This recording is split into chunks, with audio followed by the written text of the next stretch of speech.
Chris and Wayne, welcome to the Chester Landlord podcast. Thanks for having us, David. Nice to be here. No problem. So just want to set the scene, really. So there's a lot of talk at the moment about renters' rights and big shifts in the rental market. And obviously, we're recording this at the beginning of April 2026. Renters' rights comes in force now in about 3 weeks' time. But there is something else that's happening, that has been happening for a while now, that's creeping in through the back door silently, I think, that not enough people are talking about. And that's the fact that by 2030, we've got to get EPCs to a C. So that's why I've invited you on. You're from your company's called Fix My EPC. That's right, yeah. So we want to really just get to grips with what the challenge is and perhaps how we can help landlords get there. Because, I mean, first question, I guess, how big a problem is this, do you think, at the moment? I mean, how many people are sat there with an EPC that is an E, a D, or even an F or G? Well, we know at the moment landlords have an E rating to rent their properties, and as you say, that's moving to a C. And we think about 40% of rental properties are rated D or E. Wow. So it's a big issue, and then there's obviously some hefty fines that the government's talking about, up to £30,000 fines. Yeah. If your property isn't compliant. There's also properties that will have had a C rating 6 or 7 years ago that are due for renewal in 3 or 4 years that actually might have fallen down to a D. Yeah. With the sort of recalibration of the rules. So it's a problem. Landlords have got lots to think about, lots to work on. Yeah. And our service really helps them navigate that process. Yeah, because I think, just picking up on something you said there, because I had a domestic energy assessor on the podcast a few months ago, and we were discussing the same thing, that because there's been a recalibration on all the EPC softwares, that if you had an EPC this time last year, and you were a C, if you have the same EPC done today and nothing's changed in the house, you could be a D. Because the way we measure the property is different now. So I think, first of all, with this, I guess, any landlord out there needs to get another EPC to find out where they're at, because they might have an EPC from 2 years ago and they might have made what they might think are energy improvement measures that actually might not have helped. Yeah, and I guess we offer, that's part of our service. So our service is a consultation on current position, and we take effectively our service guarantees an EPC C outcome at the end of the service. So we offer a consultation to the landlord, get an understanding of where they are. We then take them through the solutions that are going to get them to an EPC C, and we deliver those solutions as well. So whether those, we'll come on to talk about what they are, but there are a number of ways in which you can get your property towards to an EPC C rating, and that's driven largely often by solar and by loft insulation. So we then deliver for the property, deliver the solution, and then the end of our service gives the landlord a guaranteed EPC C certificate. Because a lot of people I know, having done lettings evaluations myself over the years, some landlords will say to me, well, they used to say to me, I put some energy light bulbs in, and I think a lot of people have that perception maybe that energy light bulbs makes a big difference, but the reality is it's literally like 1 or 2 points maybe. And the big chunky thing, so obviously the heating system can have a massive effect. If you've got a really old heating system and you change to a new combi boiler, let's say, that can have a big difference. But now as the goalpost is being changed again, and we're looking at C as a minimum rather than E, then that isn't enough for a lot of people, unless you've got like a new build house, let's say, which most are built with C's now, aren't they? Yeah. Or more. But if you're wanting to really get to that C grade and you're sticking at a D at the moment, then things like loft insulation and solar are the big improvements that landlords need to do. Then you're saying, yeah, most definitely. They move the dial the most points. Yeah. Depending on what type of system you install.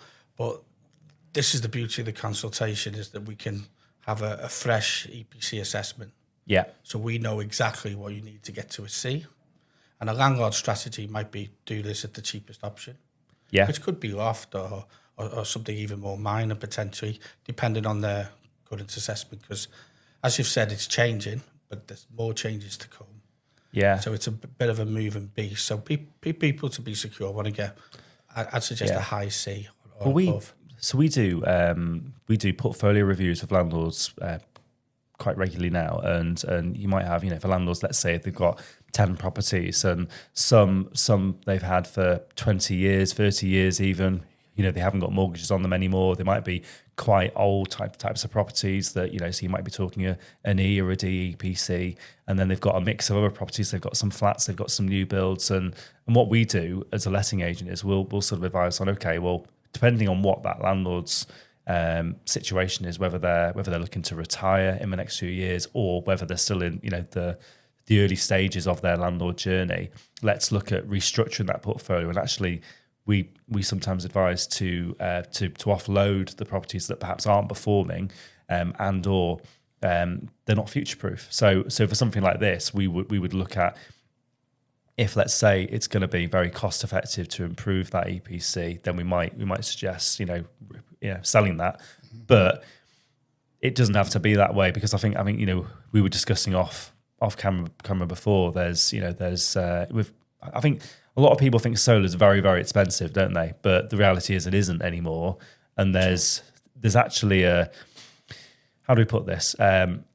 Landlords need to think through the lens of, it's not just the cost of getting solar panels on the roof and perhaps paying for a battery in the system, but actually you can be making money out of this because you'll get more rent, and also there's an element that you can sell energy back to the grid and make money that way as well. Because if you've got a property, let's say it's a 3-bed semi in a suburb of Chester, and let's say the rent is £1,500 a month, and the electric and gas bills are £400 a month, let's say.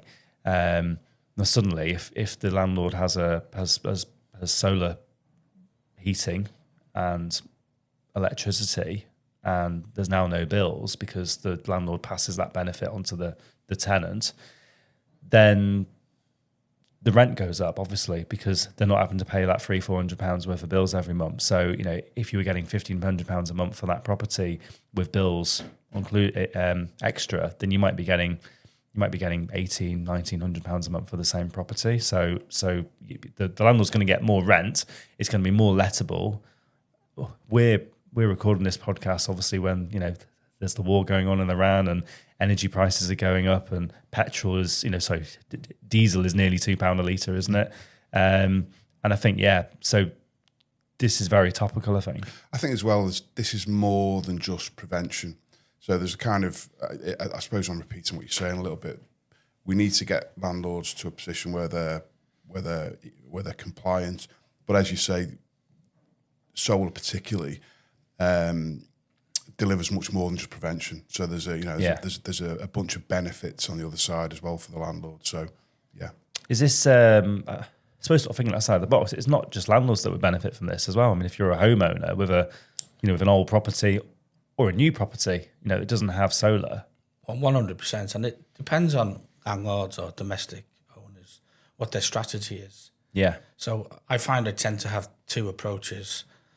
From a landlord perspective, someone that just wants to do is a little to tick the compliance box and get to a C. Yeah. Or landlord B that potentially wants to monetize their roof. And as we said earlier, you can export a lot of credits. That turns into pounds and pence. Yeah. And what you do with that, you can cover the other energy bills, other household bills, and sort of take away the control of the energy companies, the fact that they're going to keep increasing the prices. Yeah. If you install solar, you can set your price now, today. And we do have finance options as well to assist that for people that think, I can't afford it just now. And invariably, when we do assist them, we done one yesterday, even via finance, it tends to be cheaper than what you're currently paying on your bills. So it's a bit of a no-brain situation. You can carry on paying $250 a month or whatever, or you can set it maybe at $180. Yeah, that's set in stone for a duration of the finance, and then it's free, obviously.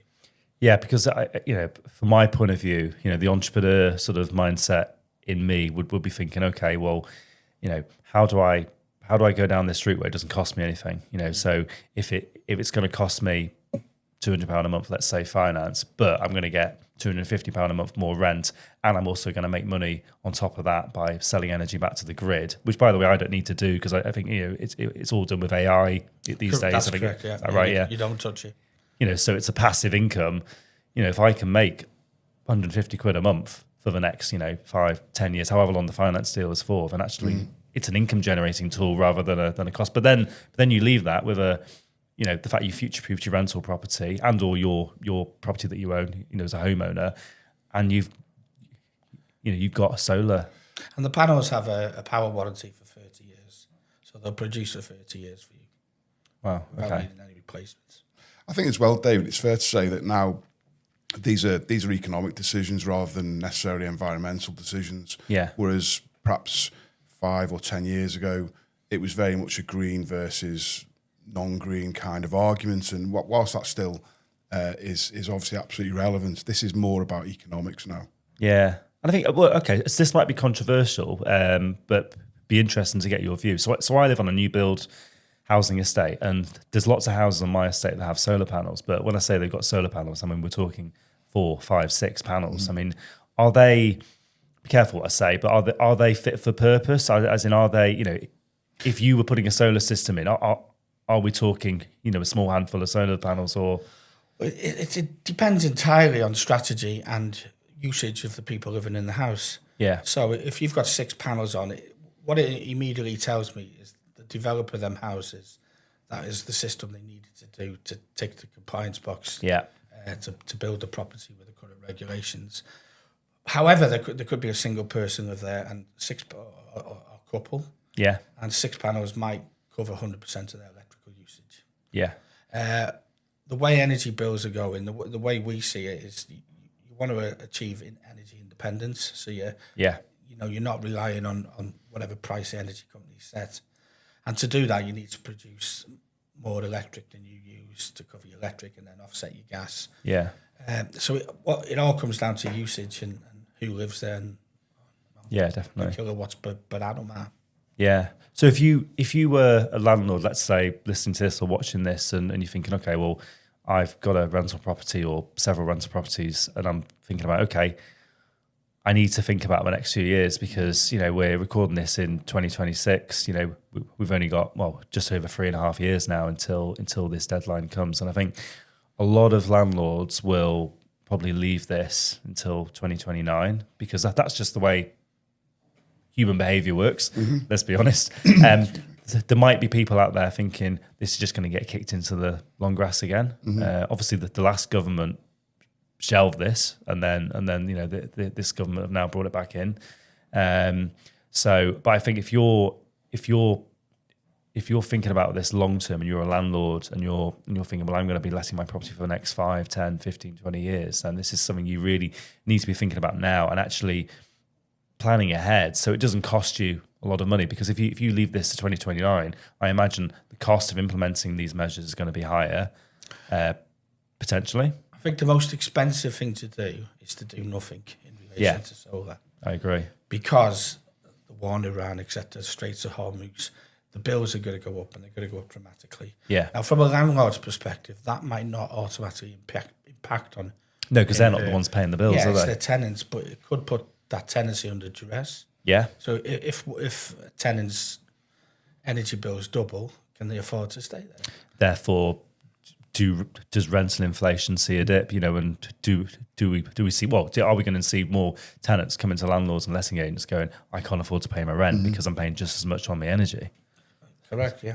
Hopefully that doesn't. I pay in my house now before these increases on energy more than I paid for my first ever mortgage back in '95. Wow. Wayne's very old though. That was a long time. I'm very old. But it's something that makes me go, wow.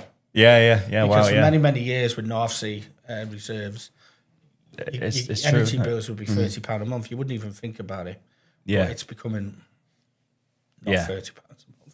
So just to drill down, so the process, let's say, so if landlords listen to this and they're thinking, do you know what? I've got nothing to lose, because I think the consultation you do, that's that's free. Is that That's right? right, yeah. Yeah. So you've got nothing to lose. So I guess, if you're a landlord, listen to this, I would be thinking, well, I've got nothing to lose, so why wouldn't I? What's the process? So you go out and do like a survey, is that right? And Yeah, consultation. So we would, Yeah. we would say for all landlords out there, you're absolutely right. You've got nothing to lose. Yeah. Have a conversation. Reach out to yourself, David. Yeah. And we'll come and talk about the strategy for their portfolio, whether they've got one or two or 20 or 30 properties. And I think the more properties you've got, the more planning you need, because the time bomb ticks. Yeah. And it might, obviously we've talked heavily about solar today, but it might be, if you're a landlord and you're just about to scrape a C and the solution There's to much that cheaper options. is just increasing the loft insulation. Then that could be an option as well. But I think for most people, solar's going to be, I think from a long-term perspective, solar's a lot more attractive. And even if you're a landlord who's got a C rating, but you're thinking, well, if I want to future-proof my rental property, if bills do go up and up and up and up, and actually that limits the rental growth, then actually going down the avenue of solar could be a good option as well, to future-proof. Yeah. Yeah, there's a number of different options and strategies for landlords and homeowners out there for sure. So what we'll do, if it's okay with you, we'll for anyone who's interested in having a chat with you, if they contact us or they contact me direct, they can DM us or send us a message, and then we'll put them in touch with you. We'll email you the details. Excellent. It's just thinking, is there any questions I haven't asked you that perhaps we need to talk about? Is there anything else you want to add? Landlords listening. No, I don't think so. I think everything, I think what as Wayne says, it's now's the time to act. There's no sense in not having the conversation. I think 'cause there's nothing to lose. I don't think there's a landlord out there that probably hasn't considered it. Yeah, I agree. For whatever reason, I think there's a lot of misconceptions that the return of investment is 20 years.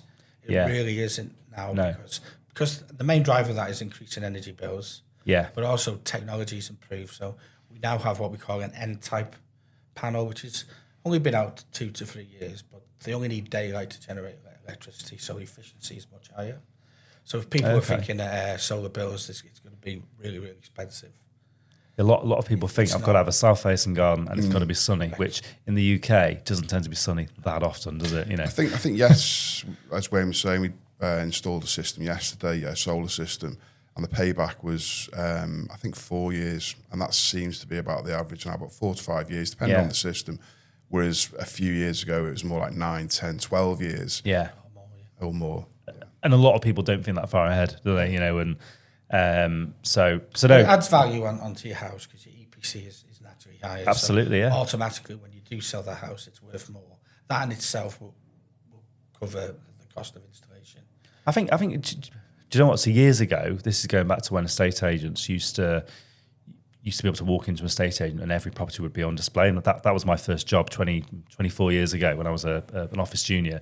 I used to replace all the sales particulars. And I said years ago that one day you'll walk into an estate agent and properties will be in order of how energy efficient they are. No, I don't think that would happen now because most estate agents don't display every single property. We don't do self-selection anymore. But I'm surprised that on the portals like Rightmove, they don't have an option where you can actually filter, as well as filtering them by price, you can filter them by energy. That's coming, actually. I'm surprised it isn't. I'm sure there's an AI. A lot of people search for properties using AI these days.